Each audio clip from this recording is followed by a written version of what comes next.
حضرت عیسیٰ علیہ السلام کے پاس ایک شخص آیا، کہنے لگا میں نے آپ کے ساتھ رہنا ہے، میں نے ہمیشہ آپ فرمانے لگے میں ضرور ساتھ رکھوں گا پر دنیا داری کا مطالبہ نہ کرنا جی۔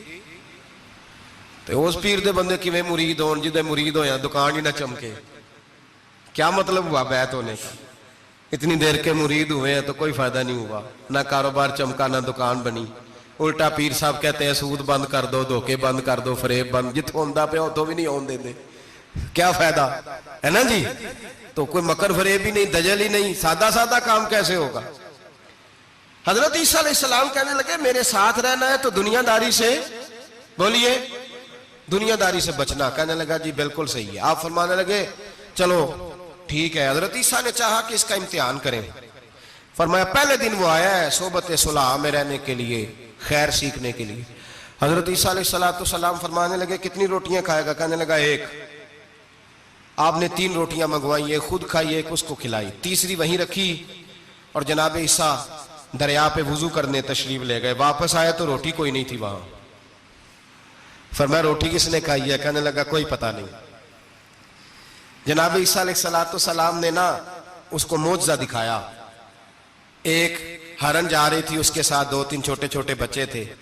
حضرت عیسیٰ علیہ السلام نے ہرن کا ایک بچہ پکڑا، اس کو ذبح کیا، ہرن بھی کھڑی ہو گئی، باقی بچے بھی کھڑے ہو گئے، ذبح کیا، اور ذبح کر کے اس کا گوشت بھونا، اس کو بھی کھلایا، خود بھی اتنا کھایا کہ سیر ہو گئے، ڈکار آنے لگے۔ فرمایا کھایا نا تم نے؟ لگا حضور کھایا ہے۔ فرمایا پیٹ میں ابھی ہے کا ہے؟ ہرن کے بچے کی ہڈیاں پڑی ہوئی تھیں۔ جناب عیسیٰ نے ساری ہڈیاں کٹھی کر کے فرمایا کم باذن اللہ، اللہ کے حکم سے کھڑا ہو جا۔ وہ ہرن کا بچہ پھر زندہ ہو گیا۔ آپ فرمانے لگے ہرن کے بچے کا گوشت تیرے پیٹ میں بھی ہے، میرے پیٹ میں بچہ وہ جا رہا ہے، اب تو بتا دے روٹی کس نے کھائی ہے، اب تو بتا دے۔ کہنا جی کوئی پتہ نہیں، مجھے پتا۔ حضرت عیسیٰ علیہ السلام اس کو ساتھ لے گئے، دریا کے اس پار جانا تھا۔ فرمایا ہاتھ پکڑا چلو گزرو، دریا میں پیر رکھا، اس کا بھی اپنا بھی۔ کہنے لگا جی ڈوب جاؤں گا۔ فرمایا تو میرے ساتھ ہے، تجھے معجزہ دکھانا ہے، اللہ کی قدرت دکھانی ہے۔ پیر رکھا دریا میں، پیدل چلتے ہوئے دوسرے کنارے چلے گئے، کوئی ڈوبا نہیں، پیر بھیگا نہیں۔ فرمایا اتنی بڑی تو نے معجزہ دیکھا، اب تو بتا دے روٹی کس نے کھائی ہے؟ کہنے لگا جی پتا، مجھے خبر، حالانکہ سانو سارا ہی پتا ہوتا ہے، پتا نہیں مجھے، بولے بن جاتے ہیں نا منٹ میں۔ حضرت عیسیٰ کہنے لگے میں اللہ کا پیغمبر ہوں، مجھے منوانا آتا ہے۔ دریا کے اس پار گئے تو ریت تھی، صحرا کا علاقہ تھا۔ جناب عیسیٰ نے ریت کٹھی کی، چھوٹی چھوٹی ڈھیریاں لگائیں، 3 ڈھیر ریت کے لگ گئے، 3 ڈھیر۔ جب 3 ڈھیر لگ گئے تو جناب عیسیٰ علیہ السلام نے پھونک ماری، وہ ساری کی ساری ریت سونا بن گئی۔ حضرت عیسیٰ علیہ السلام کہنے لگے یہ 3 حصے ہیں سونے کے، ایک حصہ میرا ہے، ایک تیرا ہے، اور تیسرا اس کا جس نے تیسری روٹی کھائی ہے۔ کہنے لگا جی میں نے ہی کھائی ہے۔ تیسرا حصہ اس کا جس نے تیسری روٹی کھائی۔ کہنے لگا جی روٹی؟ فوراً مان گیا، بے قدرہ کچھ قدر نہ جاتی، کیتی خوب تسلی ہو، اے دنیا دار پجاری زردے کتیاں دے گل ٹلی ہو، میں نے ہی کھائی ہے۔ وہ میاں صاحب کمال کر گئے، اور ایک شخص لے گیا میاں محمد بخش علیہ رحمہ کو تانگے پہ بٹھا کے، کہنے لگا یہ پہلی بھی میری، وہ بھی میری، وہ باغ بھی میرا، یہ میرے چاچے کی، وہ میرے تائے کی، یہ میرے دادے کی، بڑے مالدار ہیں۔ آپ فرمانے لگے چل چھوڑ کوئی اور بات بھی کر۔ نہیں جی نہیں، وہ فلانی شے بھی میری۔ آپ فرمانے لگے یہ بتا تجھ سے پہلے کس کی تھی؟ کہنے لگا فلانے سے خریدی ہے۔ فرمایا اس سے پہلے کس کی تھی؟ چپ کر گیا۔ آپ فرمانے لگے دانش مندہ نہ کم نہ ہی دل دنیا نہ لانا، اس بوٹی کئی خامد کیتے، جو کیتا سو کھانا، چھوڑ اس کی بات نہ سنا، اس کا تو کبھی کوئی مالک ہوتا ہے کبھی کوئی ہوتا ہے۔ کہنے لگا جی میں نے ہی کھائی ہے روٹی۔ تو حضرت عیسیٰ کہنے لگے تو نے ظلم کیا، نبی کی صحبت پر تو نے ایک روٹی کو فوقیت دی، ایک روٹی، اور مجھے دھوکہ دیا اللہ کے پیغمبر کو۔ فرمایا جا میں نے مال کا کیا کرنا ہے، سارا ہی سونا تیرا ہے، 3 ڈھیریاں تو ہی رکھ لے۔ حضرت عیسیٰ کہہ کے گزرے تو پیچھے سے ڈاکو آ گئے، تلواریں ہاتھ میں، 2 ڈاکو، سونا پڑا ہوا دیکھا۔ کہنے لگے تیرا ہے؟ کہا میرا ہے۔ کہنے اٹھ دوڑ جا تجھے قتل کر دیں گے۔ منت کرنے لگا، کہنے لگا یار اس طرح کرو نا، بانٹ کے کھاتے ہیں، بانٹ کے کھا لیتے۔ بات طے ہو گئی، ایک ایک ڈھیری کے مالک ہو گئے۔ اب وہ بات چیت ہونے لگی، نام پتہ واقفیت ہو گئی، تعارف ہو گیا۔ اب وہ جو دو ڈاکو تھے ان کو وہ شخص کہنے لگا بھوک لگی ہے یار کو روٹی کھاؤ، کچھ پیسے دے کے ایک کو بھیجا۔ وہ جو دو ڈاکو تھے ان میں سے جو کمزور تھا اس کو بھیجا کہ جاؤ کھانا لے کے آؤ۔ وہ کھانا لینے گیا تو پیچھے سے کہنے لگا تیرا رشتہ دار ہے؟ کہا نہیں۔ کوئی تعلق؟ کہنے لگا کوئی نہیں۔ آدھا حصہ کیوں دیتے ہو؟ کہنے لگے کمزور سا بندہ ہے، روٹی شوٹی لا دیتا ہے، میرے کام شام کرتا ہے تو میں اس کو آدھا۔ اس نے کہا دفع کرو، چھوٹے چھوٹے کام کرتا ہے تم آدھا حصہ دیتے ہو، آتا ہے تو پکڑ کے قتل کر دیتے ہیں، سونا آدھا آدھا بانٹیں گے۔ ٹھیک ہو گیا جی۔ وہ جو روٹی لینے گیا تھا وہ بھی کہنے لگا مجھے تو نوکر سمجھا ہوا ہے نا، کھانے میں لاؤں، پانی میں لاؤں، بستر میں بچھاؤں، آج اتنا سونا ہاتھ آیا، بڑا ڈاکہ لگا، ان کو قتل کرتا ہوں نا دونوں کو تو سونا میں قبضے میں کرتا ہوں۔ اس نے بھی دھوکہ دینے کا ارادہ کیا، کھانے میں زہر ملایا۔ امام راضی فرماتے ہیں وہ زہر ملا، کھانا لے کے پہنچا، روٹی رکھی تھی، ان دونوں نے یک بارگی حملہ کیا، اسے قتل کر دیا۔ قتل کر کے لاش دریا میں پھینکی، مست ہو کے کھانے لگے۔ جب سیر ہوئے تو پھر پیٹ کٹنے لگا، انتڑیاں ٹوٹنے لگیں، ناک منہ کان ہر چیز سے خون نکلنے لگا۔ چیخے مارتے کوئی سارا سونا لے لے ہمیں بچا لے، سارا کچھ لے لے جان بخش دے، رونے لگے تڑپنے لگے، لیکن اب کوئی بچانے نہیں آیا، کوئی داد رسی کو نہ آیا۔ تینوں لاشیں ایک دریا میں، دوسری وہاں، مر گئے، مردہ ہو گئے۔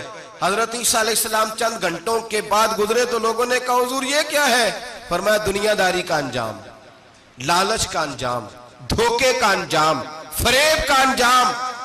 او بھائی بیماری لگ گئی سیٹھ صاحب کو، مالدار صاحب کو، چودھری صاحب بیمار ہو گئے، کروڑوں روپیہ پڑا تجوری میں، لیکن شفا کبھی خریدی نہیں جا سکتی، صحت کسی دکان سے ملتی نہیں، دھوکے سے اکٹھا کیا ہوا مال وہ پڑا ہے سامنے، لیکن اس کے منہ سے چند نوالے نہیں اتر رہے۔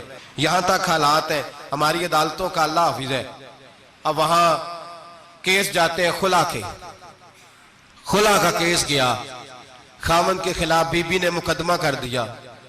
اب عورتیں اللہ ماشاءاللہ دھوکہ دیتی ہیں، ایڈریس غلط بتاتی ہیں، خاوند کو نوٹس گیا، اب اس کو ملے گا تو وہ عدالت میں آئے گا نا۔ میں آپ کو جینون کیس ایسے دکھا سکتا ہوں، میرے پاس لوگ مسئلہ پوچھنے آتے ہیں، غلط ایڈریس دیا، 3 پیشیوں پہ خاوند نہیں گیا تو عدالت نے طلاق کی ڈگری جاری کر دی۔ کسی فقہ کے کسی مفتی کے نزدیک طلاق نہیں ہوتی، لیکن عورتیں دوسرا نکاح کر کے پھر رہی ہیں۔ کسی سنے غور کرے، اس میں اختلاف بھی نہیں ہے، مسالک کا نکاح نہیں، لیکن طلاق۔ اب ہم نے دھوکہ دیا، بھائی دیکھیں میرے پاس طلاق ہے یونین کونسل کی، یہ میرے پاس طلاق ہے عدالت کی، یہ میرے کیا کر طلاق نکاح یونین کونسل کے ساتھ ہوتا ہے کہ خاوند کے ساتھ؟ اور بولے تو صحیح یار، کس کے ساتھ ہوتا ہے؟ تو طلاق یونین کونسل دے گی، خاوند دے گا؟ عجیب تماشا ہے۔ عدالت کے ساتھ نکاح ہوا کہ خاوند کے ساتھ؟ عجیب بات ہے بھائی، کسی جاؤ چوتھے آدمی سے کہو طلاق دے دے، کیسے طلاق ہو؟ موٹی سی بات ہے، اور لوگ آ کے گھر بسانا ہوتا ہے نا۔ اور اللہ معاف کرے، اس دھوکے میں کئی دفعہ سرپرست بھی شامل ہوتے ہیں اور دلیلیں دیتے ہیں، کہتے ہیں جی نہیں پھر ڈالتے غلط ہے، پاکستان کا قانون۔ میں نے کہا مجھے کیا بتاتے ہو؟ پاکستان کے قانون عدالت کی میں بات ہی نہیں کرتا، میں تو رسول اللہ کی بات کرتا ہوں، تو نبی پاک کی بات کر رہا ہوں۔ جب مصطفیٰ کریم کا قانون آ گیا تو بات ختم ہو گئی، وہ کوئی سا بھی قانون ہو۔ دھوکہ اتنا عام ہے، فریب اتنا عام ہے، جھوٹ اتنا عام ہے، دجل اتنا عام ہے، لوگ ہر بات میں دھوکہ، دینداری میں دھوکہ، نکاح اور طلاق میں دھوکہ، ہر جگہ لوگ دھوکے کے ساتھ جینا چاہتے ہیں۔ فریب اور فراڈ کا لائسنس، اگر آپ ناراض نہ ہو جائیں، جس وکیل نے کیس پکڑا ہوتا ہے اسے پتا ہوتا ہے کہ جو آدمی میرے پاس لے کے آیا جھوٹا ہے کہ سچا ہے، پتا ہوتا ہے کہ نہیں؟ چلو ہونے دا مطلب یہ نہیں کہ تسی وکیلاں دے دوالے ہو جائے، لیکن یہ بتائیں اسے خبر ہوتی ہے کہ نہیں؟ نہیں تو انہیں کوئی نہیں پتا اس گل کا، پتا ہوتا ہے نا، تو پھر کیوں اس کا کیس لے کے عدالت میں جاتا ہے؟ پتا ہے نا سارا۔ جو گاہک ساتھ گئے ہوئے، اور ہمارے معاشرے میں تو مرد ہونے کی علامت ہے، مرد ہونے کی، چودھری ہونے کی علامت ہے کہ یار اگر کوئی غلطی کر کے آیا تو اس کی سپورٹ کرنی ہے، یہ مرد ہونے کی علامت ہے، یہ مرد ہونے کی علامت ہے۔ مرد وہ ہوتے ہیں جو سپورٹ کرتے ہیں دوستوں کے گناہوں میں، وہ مرد ہوتے ہیں۔ شرم آنی چاہیے، نظر جھک جانی چاہیے یہ بات کرتے ہوئے، میں یاروں کا یار ہوں، یار اگر گناہ میں الجھ جائیں گے تو میں سپورٹ کروں گا. چھ معنی دارت. میرے نبی پاک صلی اللہ علیہ وسلم نے فرمایا اپنے بھائی کی مدد کر چاہے وہ ظالم ہو یا مظلوم ہو. تو صحابہ نے کہا حضور ظالم کی مدد کیسے کریں؟ فرمایا اسے ظلم سے روک دو، یہ تمہاری مدد ہوگی اس کے حق میں.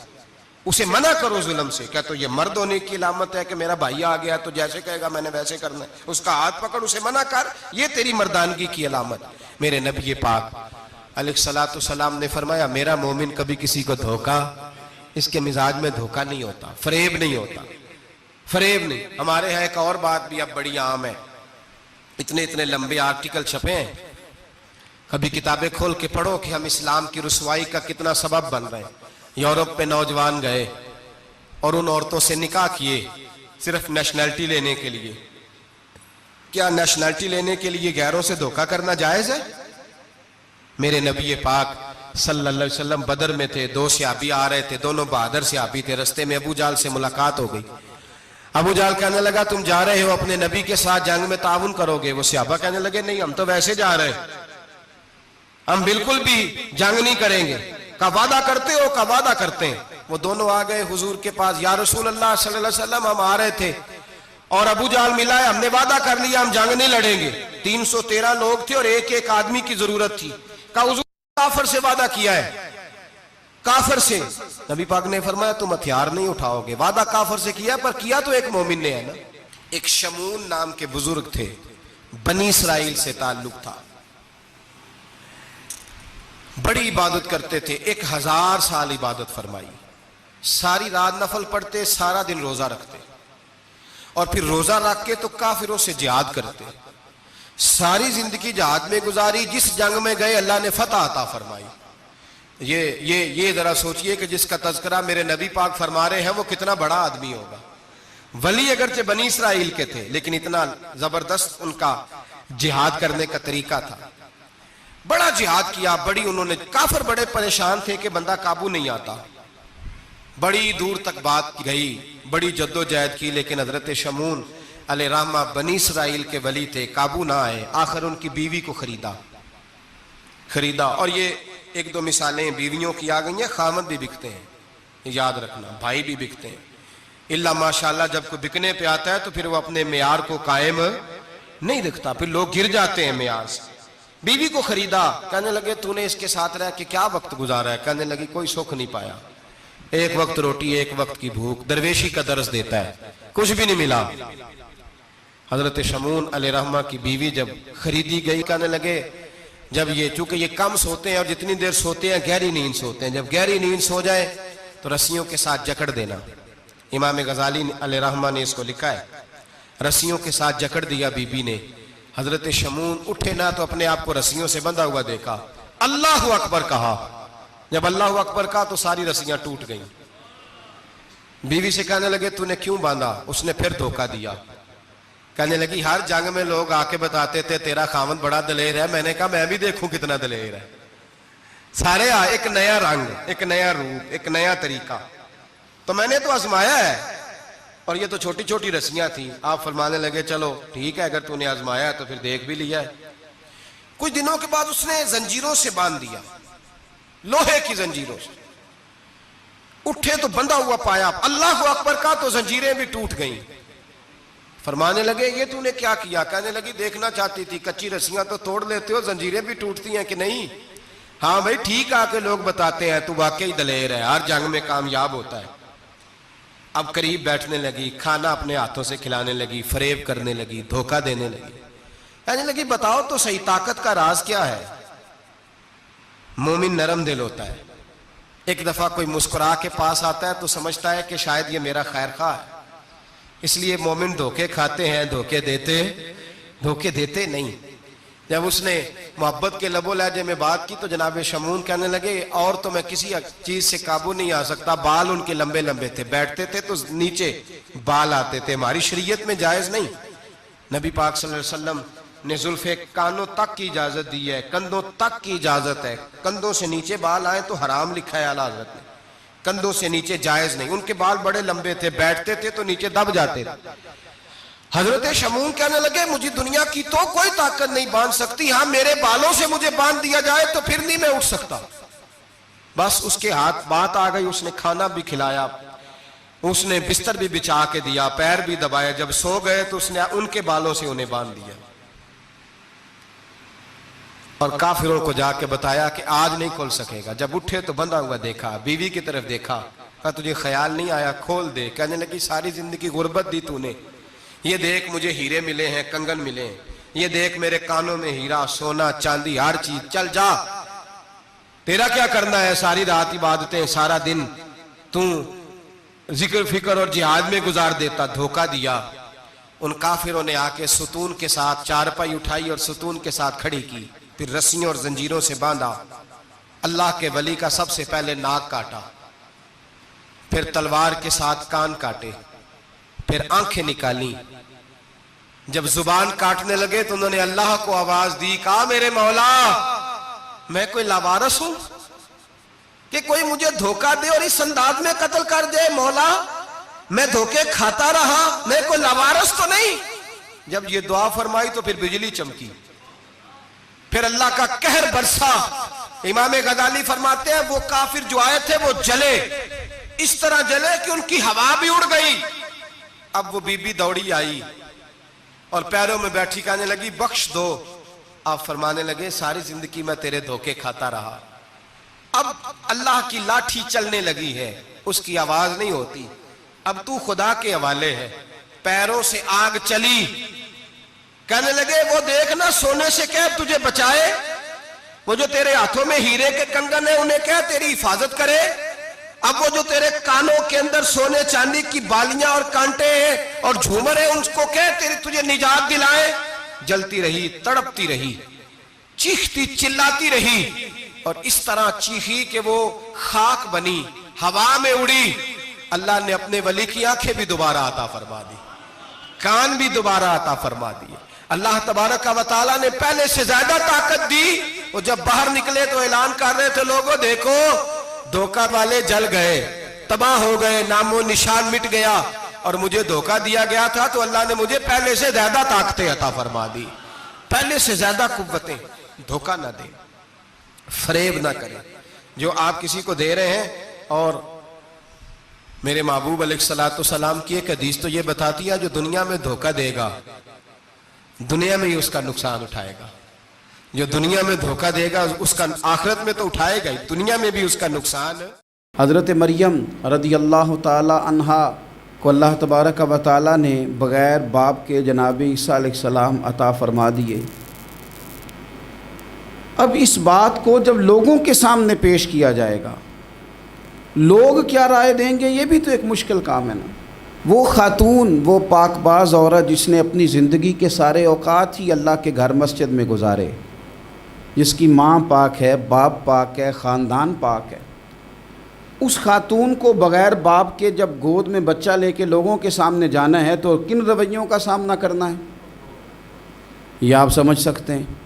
کسی شاعر نے کہا تھا کہ الجھے الجھے بکھرے بکھرے روز و شب دیکھے گا کون، لوگ تیرا جرم دیکھیں گے سبب دیکھے گا کون۔ لوگ تو ظاہری حالات کو دیکھتے ہیں اور فیصلہ کر دیتے ہیں، سبب کیا ہوا تھا، وجہ کیا بنی تھی، تصویر کا دوسرا رخ کیا، اس پر تو غور ہی کوئی نہیں کرتا۔ اور پھر مخلوق تو فنکار ہے اس درجہ کے پل بھر میں، سنگے در کعبہ سے بھی اصنام تراشے، تم کون ہو کیا چیز ہے داغ کبابی۔ لوگوں نے تو مریم پہ بھی الزام تراشے، بڑے بڑے باعزت باوقار لوگ، اور ذرا سا کہیں کوئی نقطہ لوگوں کو نظر آتا ہے تو لوگ اس نقطے کو بہت بڑا قصہ بنا لیتے ہیں، بہت زیادہ داستان سرائی کرتے ہیں، نیک لوگوں کو بڑی تکلیف پہنچاتے ہیں۔ لیکن اگر وہ شخص سچا ہے اور اپنے رب کی بارگاہ میں وہ صاف ہے تو پھر اسے زیادہ وضاحتیں دینے کی ضرورت بھی نہیں، اور ویسے بھی جب لوگ بہت زیادہ مخالفت کر رہے ہوں تو وضاحتیں دینا کام بھی نہیں آتا، اس وقت صفائی دے کے انسان مزید الجھتا چلا جاتا ہے۔ حضرت مریم کی گود میں جناب عیسیٰ علیہ السلام تشریف لے آئے تو جناب مریم کو حکم تھا کہ آپ نے بولنا ہی نہیں، آپ نے بات ہی نہیں کرنی، آپ خاموش رہیں۔ وہ خاموش ہیں، بچہ پنگوڑے میں ہے، قوم کے سامنے ہے تو قوم بڑے سخت نظروں سے دیکھتی ہے، بڑے سخت جملے کہتی ہے، اور انہوں نے کہا کہ مریم یہ بچہ کہاں سے آ گیا، آپ بھی نیک، آپ کا باپ بھی نیک۔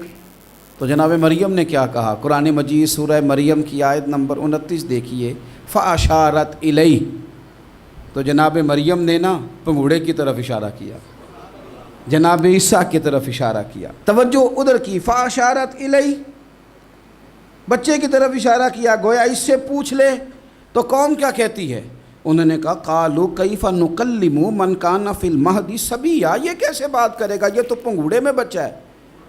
پنگوڑے میں بچے بھی کبھی بولے ہیں؟ وہ بولتے ہیں بھائی، پر جب رب چاہے، اور جب اللہ اپنے بندوں کو صاف کرنا چاہے، اور جب رب اپنے بندوں کی عزتوں کا محافظ بنے تو بچے پنگوڑوں میں بھی بولتے ہیں۔ جناب یوسف کے لیے بھی بولا تھا، جناب عیسیٰ بھی پنگوڑے میں بولے تھے، جناب جریج کے لیے بھی بولا تھا۔ بچے بولتے ہیں، لیکن کب؟ جب رب چاہے۔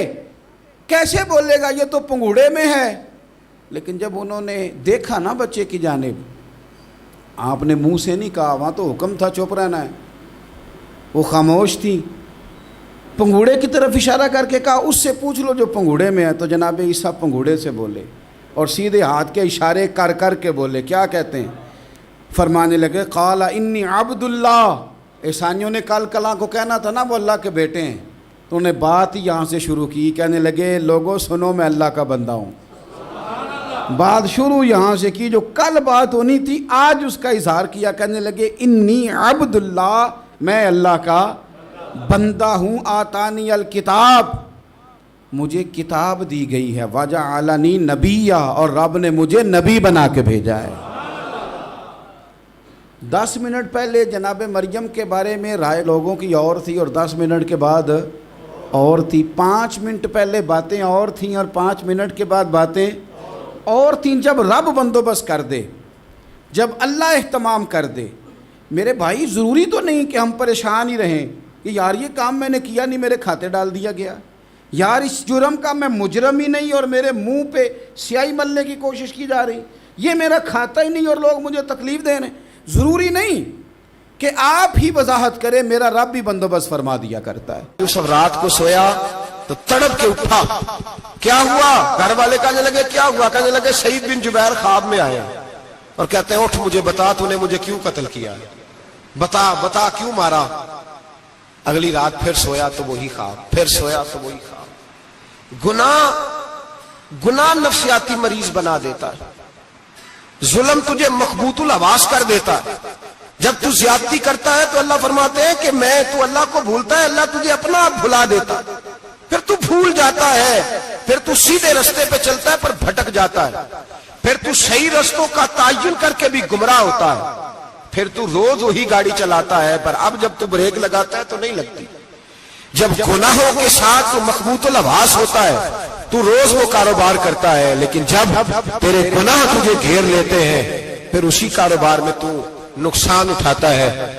حجاج بن یوسف تڑپتا ہے، روتا ہے، یہاں تک کہ بیمار ہو گیا، پیٹ میں درد ہوتی ہے، پتہ نہیں کیا ہوا، تکلیف ہوتی ہے، پتہ نہیں، سارے حکیم، طبیب، ڈاکٹر، کوئی نہ سمجھ سکا کہ بیماری کیا ہے۔